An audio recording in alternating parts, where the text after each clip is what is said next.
Morning, children. Welcome back to online class. Now we are going to start chapter number of 13 of the rest of topic, and the topic is popularity of the socialistic ideas. तो चलिए आज popularity of socialist ideas के बारे में थोड़ा सा हम लोग जानकारी लेंगे। देखिए, an important development of 1930s was the growth of socialistic ideas amongst the politically and conscientious Indians. Indian youth had been greatly inspired by the Russian Revolution. Students, we have already talked about that why the socialistic जो साम्यवादी जो ideas थी वो क्यों आखिरकार हुए। देखिए, जो प्रथम विश्व युद्ध जो है प्रारंभ होता है 1914 से 1918 तक, उसी पीरियड में हम देखेंगे 1917 में जो दोबारा लेनिन जो था उसमें रूस की क्रांति का एक जनक कहा जाता है। रूस की क्रांति में लेनिन का बहुत बड़ा जो है वह हिस्सा है। उसने रशियन क्रांति में बहुत बड़े इम्पोर्टेंट प्ले रोल किया है और उसकी वजह से जो है वो साम्यवादी व्यवस्था जो है वहाँ पे समाजवादी व्यवस्था प्रारंभ हुई। सोशलिस्टिक व्यवस्थाएं क्या होती हैं? We have already talked in economically, हम अर्थव्यवस्था के विचार से जो है हम इस बातों को सुन चुके हैं। एक होता है हमारा कैपिटलिस्ट इकोनॉमी, एक होता है हमारा मिक्स्ड इकोनॉमी और एक होता है सोशलिस्टिक इकोनॉमी। ये सभी क्या होते हैं? तो कैपिटलिस्टिक इकोनॉमी में होता है जो पूंजीवादी जो है वो सरकार होती है, यानी कि जो मार्केट पर जो है वह निर्णय लेने का या काम करने का जो अधिकार होता है। ये अर्थव्यवस्थाएं ऐसी होती हैं जिन पर मार्केट का पूर्णतः जो है वो अधिकार होता है। ये मार्केट ही इसको लीड करता है। उसमें सबसे पहली जो है वो एग्जाम्पल के तौर पर अगर बात किया जाए तो हमारा अमेरिका है। दूसरा है मिक्स इकोनॉमी। मिक्स इकोनॉमी होता क्या है? देखिए, मिक्स इकोनॉमी जो है होता है जिसमें कुछ प्राइवेट होते हैं और कुछ सरकारी होते हैं। जैसे हमारे भारत के देखो, बहुत सारे स्कूल जो है वो सरकारी भी हैं, बहुत सारे स्कूल प्राइवेट भी है। हमारे यहाँ जितने भी वर्क वगैरह जैसे रोड वगैरह बनाता है तो कौन बनाता है? सरकार बनाता है? नहीं, सरकार जो है वो फंड्स निकालती है और प्राइवेट जो कंपनीज हैं उसको बनाती हैं। ये रहा हमारा मिक्स्ड इकोनॉमी। और तीसरा जो इकोनॉमी है वो है हमारा समाजवादी, यानी कि जो सोशलिस्टिक जो इकोनॉमी है इसमें क्या है कि पब्लिक का भी और सभी चीज़ों पर जो है वह अधिकार होता है। किसका?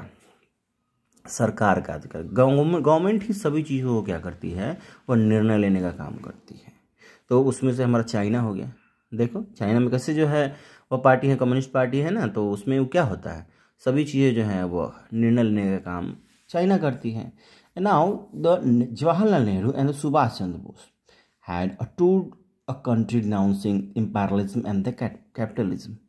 ये चीज़ें जब होने लगी, जब सोशलिस्टिक आइडियाज आने लगे, तो पहले जो है वो कहा जाए कि अगर 1938 से ये एक्टिव हुए सुभाष चंद्र बोस और जवाहरलाल नेहरू दोनों एक साथ जो है वो एक्टिव हुए और पूरे देश में जो है घूम कर जो है एम्पायरलिज्म और कैपिटलिज्म की जो है वो चर्चाएं जो है उन्होंने किया और देखा, इस चीज़ों का एडमायर किया कि Chandrashekhar Azad and Bhagat Singh to had the pre socialism and M N. Roy had become a world famous. Chandrashekhar Azad हुए चाहे भगत सिंह, चंद्रशेखर आज़ाद और भगत सिंह जो है वह हिंदुस्तान रिपब्लिक एसोसिएशन के जो है वह मेंबर थे। वो कब था? 1924। और हम लोगों ने जो बात किया था चंद्रशेखर आज़ाद के बारे में, चंद्रशेखर आज़ाद जो है वह उनको फांसी की सज़ा हो गई थी जब एक ब्रिटिश ऑफिसर को उन्होंने जो है वह बम फेंक दिया था जिसमें राम प्रसाद बिस्मिल वगैरह थे। उन सभी को जो है फांसी हो गई। वो गोंडा में फांसी हुई थी। तो वहाँ से ये भाग कर जो है वह निकल गए। उन्होंने जब जेल से भागा तो उन्होंने फिर एक नई चीज़ जो है वह एसोसिएशन की स्थापना की। थोड़ा सा उसका नाम चेंज किया, वो था हिंदुस्तान सोशलिस्टिक रिपब्लिक एसोसिएशन। तो इसमें चंद्रशेखर आज़ाद ने दिल्ली के फिरोजाबाद कोटला में हिंदुस्तान सोशलिस्टिक रिपब्लिक एसोसिएशन की स्थापना की थी। और फिर जो है उसको देखा गया कि 1928 में साइमन कमीशन जो आया था उस समय बटुकेश्वर दत्त और हमारे भगत सिंह के द्वारा जो है वो सॉन्डर्स को मार दिया गया था, क्योंकि सॉन्डर्स ने ही क्या किया था, लाठीचार्ज किया था, इसकी वजह से।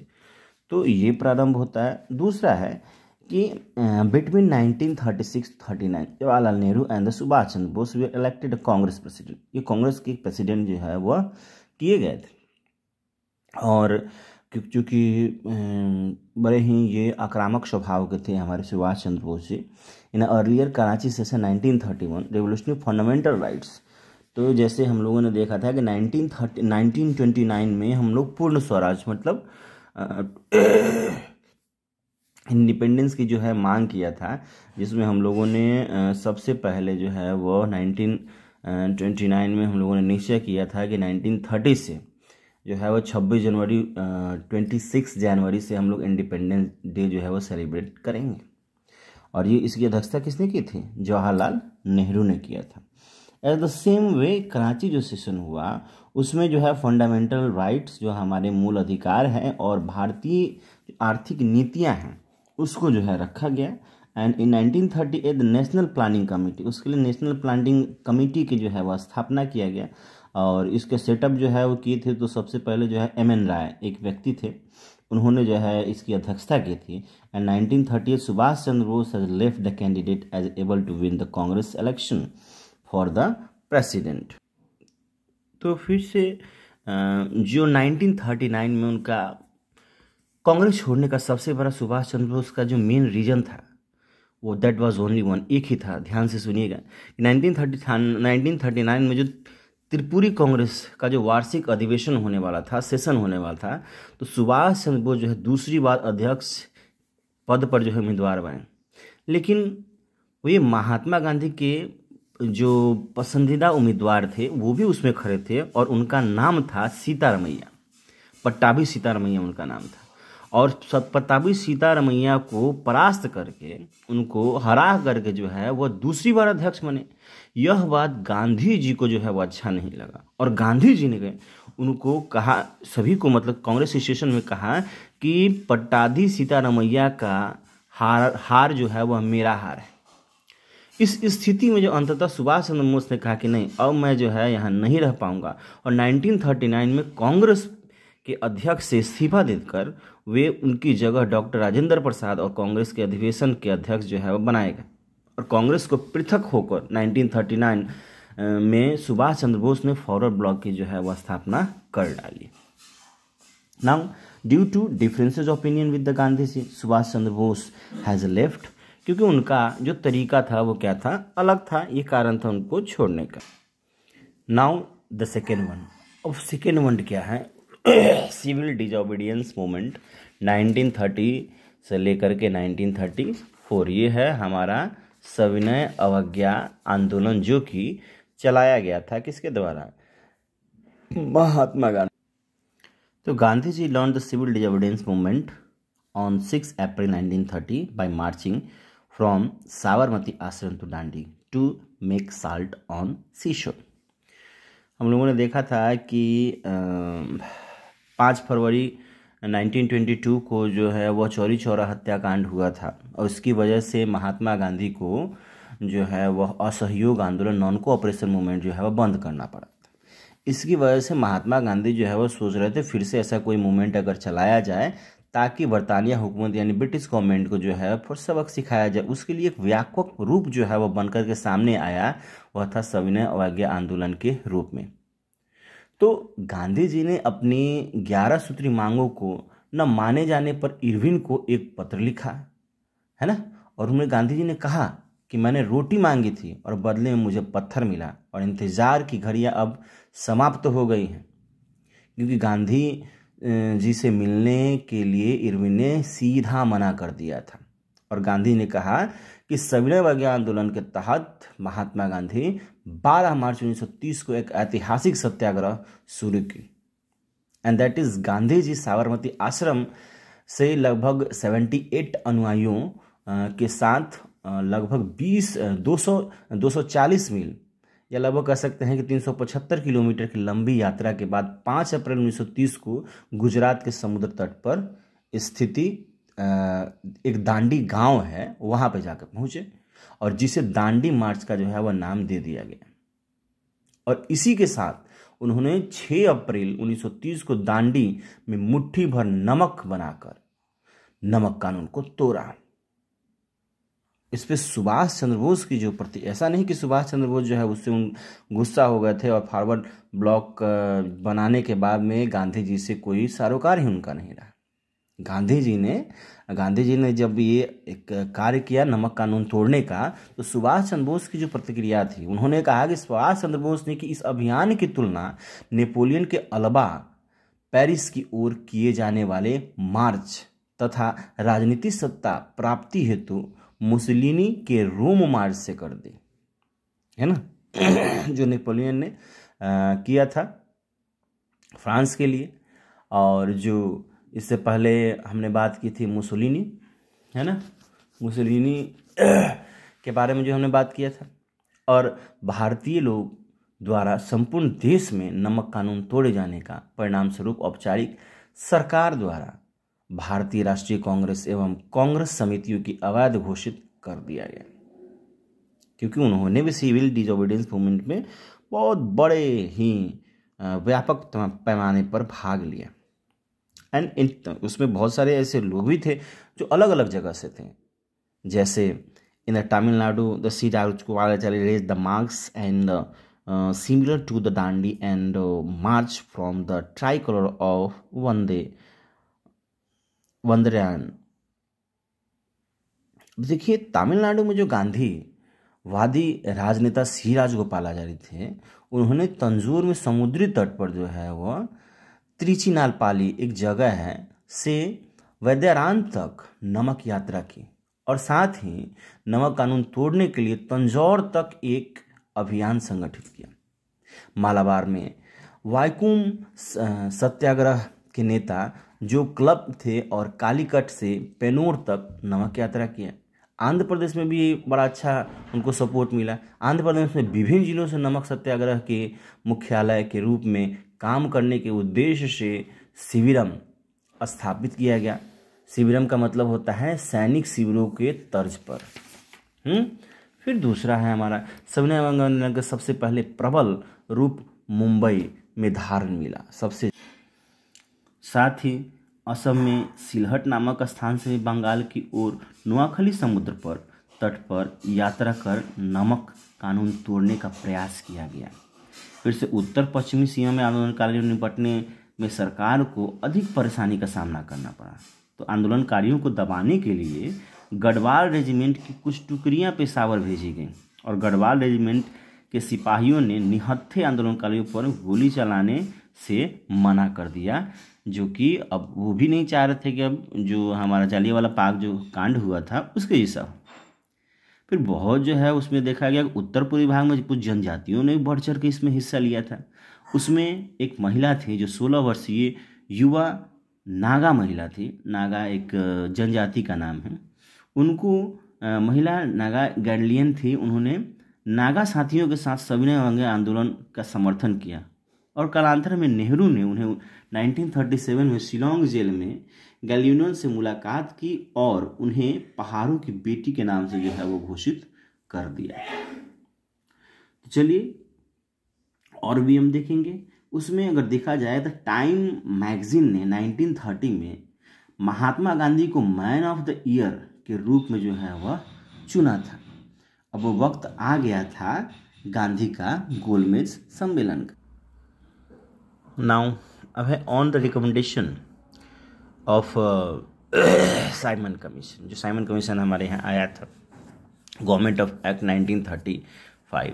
गवर्नमेंट ऑफ एक्ट 1935 क्या था? एक्चुअली ये अगस्त में हुआ था 1935 का अदर एक्ट जो है वो हुआ था और वो इस विधेयक पर अपनी सहमति दे दी थी साइमन कमीशन ने, जो कि आपको पता है कि 1928 में आए थे और जिसके कारण हमारे जो लाला लाजपत राय थे वो बेचारे मर गए थे। यह विधेयक भारत सरकार अधिनियम 1935 के नाम से जाना जाता है। इसमें क्या ऐसी बातें थी? तो थी on the recommendation of the Simon commission government act 1935 जो है उसमें पास कर दिया गया। उसमें देखा गया the act provide the federation of India which is had the state with the join and the British India. तो ब्रिटिश जैसे सहभागिता लेजिस्लेचर में जो है वो उनकी भी सरकारें जो है आमने सामने खड़ा हुई, कांग्रेस ने पार्टिसिपेट किया आमने सामने का। And also introduce the system of announce government British prominence Sindh Odisha and we are created, जिसमें सिंध के जगह के थे, ओडिशा से भी जो है वो गवर्नमेंट में पार्टिसिपेशन हुआ ना। उस तरह से डुअल गवर्नमेंट जो था वो एबॉलिश किया गया ब्रिटिश गवर्नमेंट की तरफ से, जो पहले जो है वो डुअल गवर्नमेंट हुआ करता था वो ख़त्म किया गया। And now the provisional part of the act which is introduce the autonomy in province. तो ये जो चीज़ें थी जो कांग्रेस के द्वारा किया गया, सेंट्रल पार्ट का जो ये एक्ट था वो कम्प्लीटली रिजेक्टेड किया गया। और कारण यह था कि जब प्रोविंशियल असेंबली का जब इलेक्शन हुआ 1937 में, उसमें कांग्रेस जीत गई and it form the government 8 out of 11 prominence, जो 11 में से 8 सीटें जो हैं वो इन्होंने जीत लिया। Now demand of Pakistan by the Muslim league. Muslim league की स्थापना कब हुई थी? 1906 में। हम लोगों ने ऑलरेडी बात किया था, है ना। तो after 1937 Muslim League under the Jinnah took, तो हम सिविल डिसओबीडियंस के बाद में हम लोगों ने अगर देखा तो ये एक तरह से धूमिल हो गया था, इसका कुछ नामो निशान तक नहीं था। लेकिन जिन्ना इसको ज्वाइन किए और ये काफ़ी ज़्यादा एक्सट्रीम कम्युनिकेबल हुए। And he spoke the dangerous of united India and state the majority Muslim would be इन्फ्लॉक्ड बाय द हिंदू मेजोरिटी। उन्होंने कहा कि अगर हिंदू साम्राज्य हो जाएगा तो मुस्लिमों को काफ़ी ज़्यादा दिक्कतों का सामना करना पड़ेगा। तो कहते हैं कि बहुत सारे जो कवि और राजनीतिक चिंतक मोहम्मद इकबाल को प्रायः मुसलमानों के लिए पृथक राष्ट्र के विचार का प्रवर्तक माना जाता था। क्यों? क्योंकि सर्व इस्लाम की भावना से प्रेरित होकर इकबाल ने 1930 में लीग में इलाहाबाद अधिवेशन हुआ और उसमें द्विराष्ट्र यानी कि डुअल इंडिपेंडेंस, डुअल कंट्री का एक सिद्धांत जो है वो प्रतिपादन किया। और 1933 से 1935 के बीच में कैम्ब्रिज में पढ़ने वाले एक चौधरी रहमत अली नामक के एक व्यक्ति थे, वो मुस्लिम छात्र थे, जिन्होंने पाकिस्तान का सबसे पहले जो है वो शब्द का निजात किया था कि पाकिस्तान देश भी बनेगा। और 23 मार्च 1940 को मुस्लिम लीग का वार्षिक अधिवेशन लाहौर में संपन्न हुआ और इस अधिवेशन में पाकिस्तान का प्रस्ताव औपचारिक रूप से पारित कर दिया गया। और इस अधिवेशन की अध्यक्षता किसने की थी? तो यही M.A. जिन्ना, जिनकी फ़ोटो आप देख रहे हैं, उन्होंने की। पृथक पाकिस्तान की मांग को पहली बार आंशिक मान्यता 1942 में क्रिप्स प्रस्तावों में कर दिया गया था, क्योंकि हमने देखा था कि बांटो और राज करो, ये कौन किया था? ये इसकी पॉलिसी थी, ब्रिटिश गवर्नमेंट की पॉलिसी थी, जिसमें 23 मार्च 1943 को लीग द्वारा पाकिस्तान दिवस मना दिया गया जबरन। ठीक, फिर से इसमें देखा गया कि Gandhi who made the destruction between the Hindu and Muslim came under the heaviest attack and communicable organisation created atmosphere.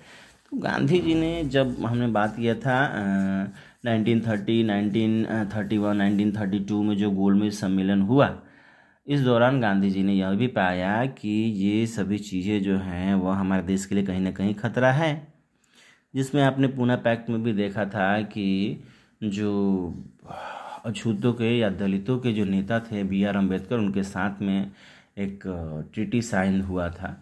और जिसकी वजह से, क्योंकि गांधी जी जानते थे कि अगर सांप्रदायिकता रूप में अगर इनको बांट दिया गया तो हमारा देश जो है कभी आज़ाद नहीं हो पाएगा। लेकिन M.A. जिन्ना ऐसा नहीं चाह रहे थे। और B.R. अम्बेडकर तो थोड़े समझदार थे और वो समझने वाले थे। इसकी वजह से ये फिर से जो है वह एक तरह से कहा जाए एक बुद्धिमानी वाला उनका एक निर्णय था, जिसकी वजह से पूना पैक्ट हुआ। लेकिन M.A. जिन्ना, मोहम्मद अली जिन्ना ऐसा नहीं मान रहे थे। And the great harm of organisation cause when 1946 onward since killing broke out amongst Hindu and Muslim. 1946 ईस्वी में जब ये सभी चीज़ें जब हुई, जब क्रिप्स मिशन हमारे यहाँ है, उसके तहत जो है इसको 2 राष्ट्रों में बांटा जाने लगा। अब है attitude of Congress towards it. आज के लिए बस इतना ही। हम लोग इसके बाद हम लोग पढ़ेंगे, क्योंकि नेक्स्ट जो है वो चैप्टर में बहुत सारी जो चीज़ें इसी के जो टॉपिक हैं वो बहुत ज़्यादा है और ये वीडियो बहुत ज़्यादा बड़ा है, तो दूसरी क्लास में हम लोग पढ़ेंगे। तब तक के लिए बने रहिए हमारे साथ और इसके संबंधित जो भी क्वेश्चंस हैं उसको ज़रूर बनाएं और सामने भेजें।